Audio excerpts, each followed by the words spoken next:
আমার ইউটিউব চ্যানেলের পক্ষ থেকে আপনাদের সকলকেই আন্তরিক অভিনন্দন জানাই। আজকের বিষয়টা হচ্ছে ধর্ম। ব্যাপারটা হচ্ছে আগে মানুষ, তারপরে ধর্ম এসেছে। মানুষ সৃষ্টি হয়েছে আদিমকাল, অর্থাৎ সনাতন ধর্মী যারা বলছে প্রায় 7 লাখ বছর আগে মানুষের জন্ম হয়েছে। আদম ইভ বা আদম হাওয়া বা মনু কর্তৃক। তো সব ধর্মেই কিন্তু এই ধর্মটা সৃষ্টি হয়েছে মানুষের ডেভেলপমেন্টের ফলে। মানুষের বিভিন্ন চিন্তাধারা দিয়ে ধর্ম সৃষ্টি হয়েছে। কিছু কিছু এলোমেলো রয়েছে।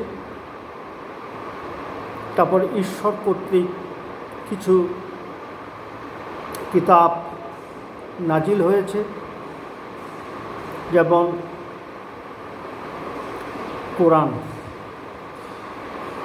তারপরে খ্রিস্টানদের ইঞ্জিল, এসব বিভিন্ন পুরাণ তৈরি হয়েছে। সব ধর্মের মূল কথা হচ্ছে মানুষকে ভালোবাসো, মানুষের সঙ্গে দাঁড়াও, কাউকে ঘৃণা করো না, জেহাদ বা জেদ করো না, কাউকে খুন করো না।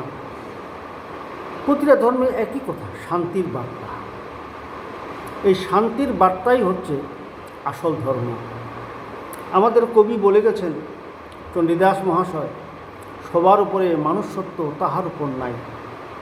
যদিও তিনি একজন ঈশ্বর বা কোনো নবী নন বা কোনো পয়গাম্বর নন, কিন্তু একজন কবি।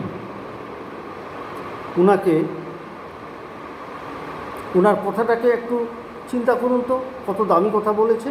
আমরা কি তার কোনো অর্থ রাখি? ভালো থাকবেন, সুস্থ থাকবেন। আমার চ্যানেলকে অবশ্যই সাবস্ক্রাইব করতে ভুলবেন না। জয় হিন্দ, বন্দে মাতরম।